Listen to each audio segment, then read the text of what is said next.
Hello everyone, welcome to my channel Ease Learning. This is Monica Sehgal and today I will discuss about operant conditioning theory. देखिए operant conditioning theory हमने already discuss कर ली है. उसका जो next part है, उसके जो questions आ रहे हैं यूजीसी नेट पेपर एजुकेशन में, उसको हम डिस्कस करेंगे. हम डिस्कस कर रहे हैं एजुकेशन पेपर को. उसमें कुछ ऑपरेंट कंडीशनिंग से रिलेटेड ट्रेनिंग प्रोग्राम्स को रिलेटेड क्वेश्चंस आ रहे हैं. तो उस क्वेश्चंस को डिस्कस करने के लिए इस कंसेप्ट को समझना ज़रूरी है. देखिए, जो हमने ऑपरेंट कंडीशनिंग थ्योरी की थी, जो B.F. स्किनर ने दी थी, उन्होंने रीइंफोर्समेंट और रिवॉर्ड कंसेप्ट की बात की कि आप रीइंफोर्स करेंगे तो आप अपने बिहेवियर में डिज़ायरेबल चेंजेस को ला सकते हैं. तो रीइंफोर्समेंट जो दो टाइप का होता है, पॉजिटिव एंड नेगेटिव. क्लियर. तो ये ऑलरेडी हमने थ्योरी जो है कि रैट पे एक्सपेरिमेंट किया था और क्या डिज़ायरेबल रिजल्ट निकल कर आए थे. रीइंफोर्समेंट कैसे रोल प्ले करता है डिज़ायरेबल बिहेवियर को चेंज करने में, पनिशमेंट का क्या रोल है, पॉजिटिव रीइंफोर्समेंट क्या होता है और नेगेटिव क्या होता है. अब बात करते हैं कुछ ऐसे क्वेश्चंस की जो एग्ज़ाम में आ रहे हैं क्योंकि इसके लिए ज़्यादा कंटेंट अवेलेबल नहीं है. देखिए, इस टॉपिक से रिलेटेड जो ट्रेनिंग प्रोग्राम की मैं बात कर रही हूँ, ट्रेनिंग प्रोसीजर की मैं बात कर रही हूँ, इससे काफ़ी ज़्यादा क्वेश्चंस आए हैं. क्योंकि कंटेंट अवेलेबल नहीं है तो क्वेश्चंस आपको टफ लग रहे होंगे. तो अब उस टॉपिक को एक्सप्लेन करने की कोशिश करते हैं. देखिए, 4 टाइप के ट्रेनिंग प्रोग्राम्स हैं. एक्चुअली में ये जो ट्रेनिंग प्रोग्राम थे, ये एनिमल्स के लिए किए गए थे कि एनिमल्स को ट्रेन कैसे किया जाएगा.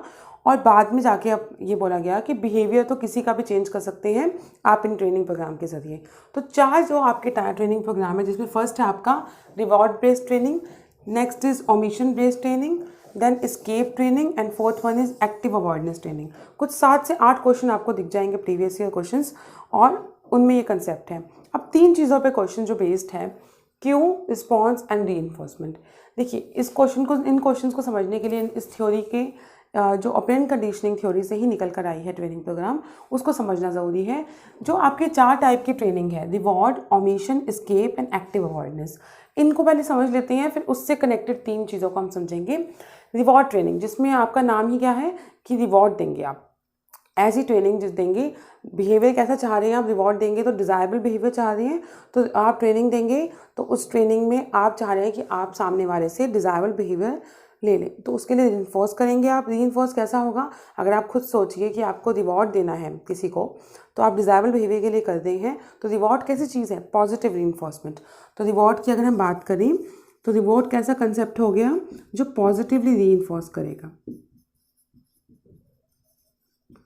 थ्योरी हम ऑलरेडी डिस्कस कर चुके हैं. हम डिस्कस कर रहे हैं उस पर बेस्ड कुछ क्वेश्चंस, ट्रेनिंग प्रोसीजर को, जिस पे बहुत ज़्यादा क्वेश्चंस आ चुके हैं और इसका कंटेंट अवेलेबल नहीं है, और इसके कंटेंट अवेलेबल ना होने की वजह से कंसेप्ट फॉर्मेशन नहीं हो पा रहा. तो इसलिए टॉपिक में लेकर आई हूँ रिवॉर्ड ट्रेनिंग, जिसमें आप रिवॉर्ड है तो आपकी रीइंफोर्समेंट कैसी होगी, पॉजिटिव चाहिए. बिहेवियर कैसा चाहिए आपको, desirable behaviour. Next we have omission training. Omission,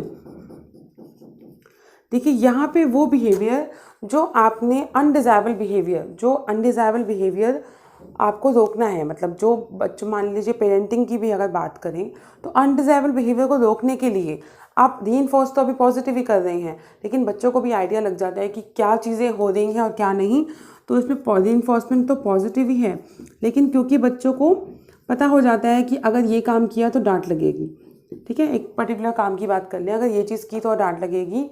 मान लीजिए रूम अपना गंदा किया या बैड वर्ड्स यूज़ किया, अब्यूसिव लैंग्वेज यूज़ की, तो उन्हें पता है कि डांट लगेगी.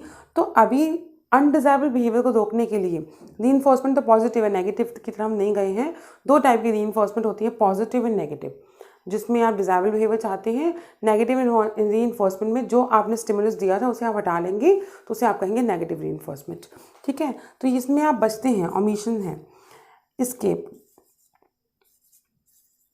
स्केप ट्रेनिंग में क्या होता है कि आपको आइडिया नहीं है, आपने कर दिया वो काम और पता लगा कि नेगेटिव रीइंफोर्समेंट का पार्ट था.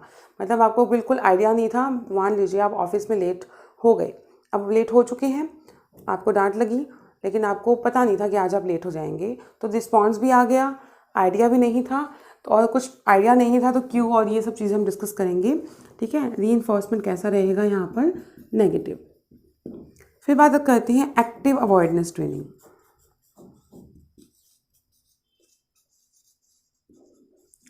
एक्टिव अवॉइडेंस ट्रेनिंग, नाम क्या है, एक्टिव अवॉइडेंस. आप खुद से अवॉइड करना चाह रहे हैं, दैट मीन्स आपको आइडिया है कि क्या होने वाला है. रीइंफोर्समेंट यहाँ पे भी नेगेटिव रहेगा. रीइंफोर्समेंट यहाँ पे भी नेगेटिव रहेगा, ठीक है। लेकिन आपको आइडिया है कि आप क्या करने जा रहे हैं। मान लीजिए आपको पता है कि आप लेट होंगे ऑफिस में तो आपको डांट लगेगी या आपकी सैलरी कट होगी, लेकिन आप हो गए लेट। अब प्रेजेंट क्यू जो था वो प्रेजेंट था, तो 3 पार्ट्स में डिवाइड करते हैं। अब इनको बुकिश लैंग्वेज में समझने की कोशिश करते हैं। क्यू का नाम क्या है यहाँ पर? जो क्यू है वही मीनिंग है कि क्यू आपको आइडिया है, आपको एक क्यू मिल जाता है। तो रिवॉर्ड में आपको, अगर रिवॉर्ड ट्रेनिंग तब तक सक्सेसफुल नहीं है जब आपको पता नहीं है कि आपको रिवॉर्ड मिलेगा, तभी तो डिज़ायरेबल बिहेवियर देंगे। तो क्यू एब्सेंट है, रिस्पॉन्स मिल गया। रीइंफोर्स कैसे किया? पॉजिटिव तरीके से। क्यू एब्सेंट है, रिस्पॉन्स हो गया और आपका रीइंफोर्समेंट रही पॉजिटिव। ओमिशन, आपको पता है कि अब डांट लग सकती है, तो रिस्पॉन्स विद हेल्ड, आपने रोक के रखा है उस रिस्पॉन्स को, क्योंकि अगर रिस्पॉन्स दे दिया तो नेगेटिव रीइंफोर्समेंट की तरफ चले जाओगे। तो रीइंफोर्समेंट यहाँ पे अभी क्या है? पॉजिटिव है। स्केप ट्रेनिंग में आपको आइडिया नहीं था, आप लेट हो गए, आपको नहीं पता था कि आप लेट हो जाएंगे और आपकी सैलरी कट हो सकती है, तो रिस्पॉन्स तो हो गया, रिस्पॉन्स मेड, एंड रीइंफोर्समेंट कैसा निकल कर आया? नेगेटिव। क्लियर? एक्टिव अवॉइडनेस, आपको पता था कि आप लेट होंगे तो आपको डांट लगेगी, लेकिन आप फिर भी लेट हो गए, तो क्यू प्रेजेंट था, रिस्पॉन्स यहाँ पर भी हो गया, लेकिन रीइंफोर्समेंट कैसी थी? नेगेटिव। तो 2 चीज़ों में आपने याद रखना है कि आपका रिवॉर्ड में पॉजिटिव रहेगी, ओमिशन में भी पॉजिटिव रहेगी, स्केप और एक्टिव अवॉइडनेस में आपकी रीइंफोर्समेंट कैसी हो जाएगी? नेगेटिव। सिर्फ एक ओमिशन ऐसा है जिसमें आप रिस्पॉन्स को रोक कर रखेंगे विद हेल्ड, और बाकी आज जो अगर आप सोचें तो रिवॉर्ड में आपको आइडिया नहीं है कि रिवॉर्ड मिलेगा, कोई अच्छा काम करोगे तो रिवॉर्ड मिलेगा, क्योंकि हम डिज़ायरेबल बिहेवियर लेते हैं बच्चों से या किसी भी से भी। जब भी आप किसी से डिज़ायरेबल बिहेवियर लेंगे तो उसको पहले से तो नहीं बताएंगे कि आप ये ले लीजिए और मुझे डिज़ायरेबल बिहेवियर दे दीजिए। आप खुद से स्टिमुलस या रिवॉर्ड प्रेजेंट करते हैं, फिर जाके आपको डिज़ायरेबल बिहेवियर मिलता है। अगर उन्हें पहले से पता होगा कि ये चीज़ दी जा रही है तो क्या वो बिहेवियर मिलेगा? नहीं मिलेगा। तो यहाँ पे क्यू हमेशा क्या रहेगा? एब्सेंट रहेगा। ओमिशन में आइडिया था आपको कि क्या हो रहा है, तो क्यू प्रेजेंट रहेगा।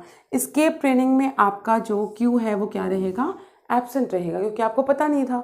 एक्टिव अवॉइडनेस में आपको अच्छे से जानकारी थी और प्रेजेंट रहेगा। इसका और एग्जांपल लीजिए स्केप और एक्टिव अवॉइडनेस का।